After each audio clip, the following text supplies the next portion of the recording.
La gestion des populations aujourd'hui est faite par l'OFB, donc l'Office national de la biodiversité, qui contrôle toutes les populations d'animaux par territoire. Ils font des contrôles de nuit chaque année, tout le monde peut y assister, qui calcule le grandissement des populations et établit par rapport à ça des plans de chasse. Les chasseurs ne sont pas libres de tuer tout ce qu'ils veulent. Ce n'est absolument pas vrai. Vous avez le droit de tuer quoi? Plans de chasse. Vous avez le droit de tuer quoi? Ah, mais il y a plein d'animaux qui sont chassés. Il va y avoir ce qu'on appelle de gros gibier, c'est-à-dire cerfs, sangliers, chevreuils. Il va y avoir des oiseaux. Il va y avoir.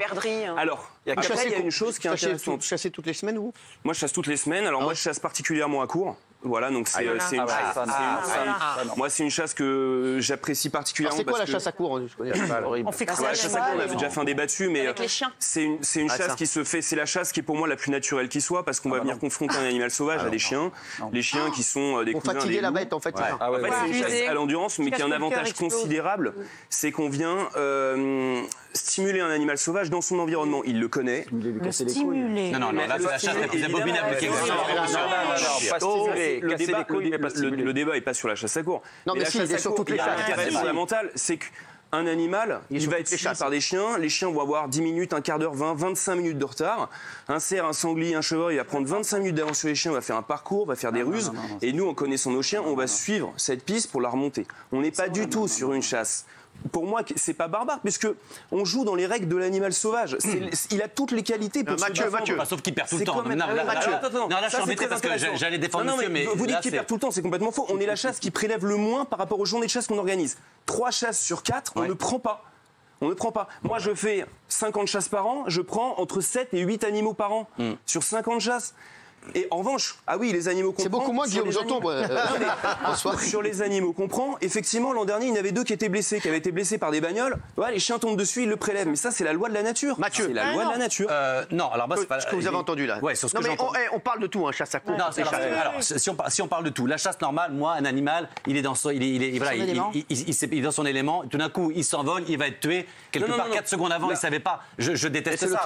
Mais ça me choque moins. La chasse à court, oui, ça, c'est horrible. Cet animal souffre pendant 1 heure, 2 heures. Oui, j'en ai vu. Et on a vu cette image d'un chevreuil ou d'un cerf. Vous avez déjà suivi une chasse à court? Ah, mais jamais j'irai, monsieur. C'est horrible. C'est pour moi, c'est vraiment le jeu des humains où vous allez à cheval à machin. C'est le jeu des humains contre un animal. La plupart des équipages, on chasse pas à cheval, on chasse à pied.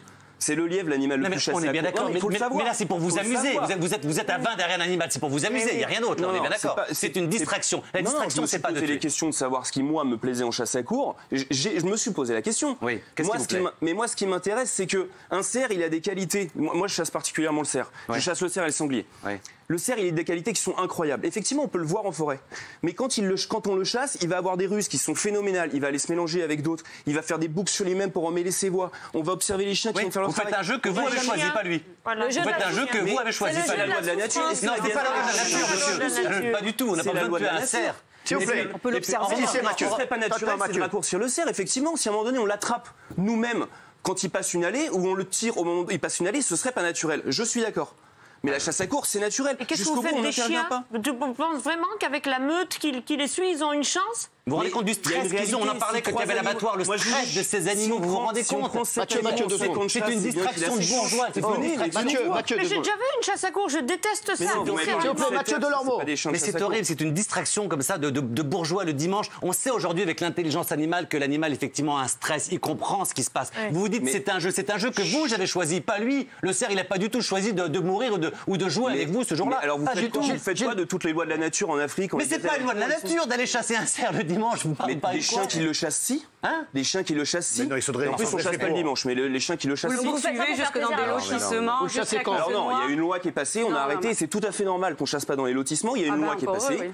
Mais je suis d'accord avec vous. On a vu, il y a un mois, il y a quand même eu une meute de chiens dans un lotissement qui ont éventré 2 chats. Donc c'est pas. Non, mais il n'y a pas éventré 2 chats. Des chiens qui attrapent des chats, il y en a partout dans tous les villages aujourd'hui. On ne va pas faire des émissions à chaque fois qu'un chat meurt. Et vous oubliez quand même la question des élevages d'animaux, parce que ce qu'on ne dit pas en matière de chasse, c'est qu'il y a 30 millions d'animaux qui sont élevés pour être lâchés et qui servent de cible vivante. C'est ça aussi le débat de la chasse qui est scandaleux. Ce qui est très intéressant. Aujourd'hui en France, il n'y a pas d'élevage de grand gibier. Cerfs, sangliers, il y a des populations. Mais c'est faux, il y a des élevages de sangliers. Non, il y a des élevages de sangliers pour faire du pâté et faire des élevages comme des cochons. Il y a des lâchers sauvages de sangliers, monsieur. Non, pas en France. Pas en France. Maintenant, sur les petits gibiers, effectivement, il y a une grande partie du petit gibier qui est chassé en France. 20 millions. Élevé. Non mais déjà vous sortez des chiffres différents. les animaux, les petits gibiers sont lâchés à 3 périodes de l'année. Il y en a 2 que je trouve intéressantes, c'est des lâchers de repeuplement. À la fin de la saison de chasse, au moment de la reproduction, sur les perdrix, les faisans, ça c'est intéressant. Pourquoi ? Parce qu'aujourd'hui, on a une agriculture intensive qui utilise des produits chimiques qui détruisent ces espèces-là. On a décidé de rayer les haies de nos cartes et on a fait des cultures à perte de vue qui font que ces animaux n'ont plus de quoi se protéger. Et donc, effectivement, ces populations de faisans, de perdrix ont diminué et de faire du repeuplement, c'est intéressant. Maintenant, moi je suis d'accord avec vous. Je suis contre totalement le lâcher la veille pour aller les flinguer le lendemain. Ça, je trouve que c'est une aberration, mais je suis sûr que ça disparaîtra dans les années à venir parce que ça n'a aucun sens. Les jeunes n'ont pas ça, c'est débile. Mathieu, c'est quoi le kiff de la chasse en fait ? C'est quoi le... Alors, vous mangez de la viande ? Non, moi non. Pas de viande. Il y a votre plaisir à vous le dimanche de vous lever et d'aller tuer un cerf. Ils mangent la viande. Non, mais laisse-le nous dire. Ils mangent leur chasse. C'est quoi votre kiff ? Aujourd'hui, en France, il y a 98% de la population qui mange de la viande. C'est du cerf. Écoute, vous avez déjà goûté du cerf ? C'est très bon le cerf. Aujourd'hui, 98% des gens mangent de la viande, ils viennent de 2 sources différentes. Il y a d'un côté de l'élevage, alors il y a plein de types d'élevage, il y a autant de types d'élevage que de campagnes en France, et ils peuvent venir de la chasse. Moi qui mange de la viande, je me dis qu'aller chasser un animal sauvage, de le tuer, de le manger, de le cuisiner, de le manger, parce que je cuisine aussi, de le cuisiner, de le manger, ça a du sens. Déjà, je me cache pas derrière un abattoir, un monde inconnu, où je me dis, ah non, moi je veux pas voir un animal dans la mort, je veux juste avoir une barquette qui arrive devant moi, où je cuisine. Non. L'avantage de la chasse, c'est qu'au moins vous assumez ce que vous faites.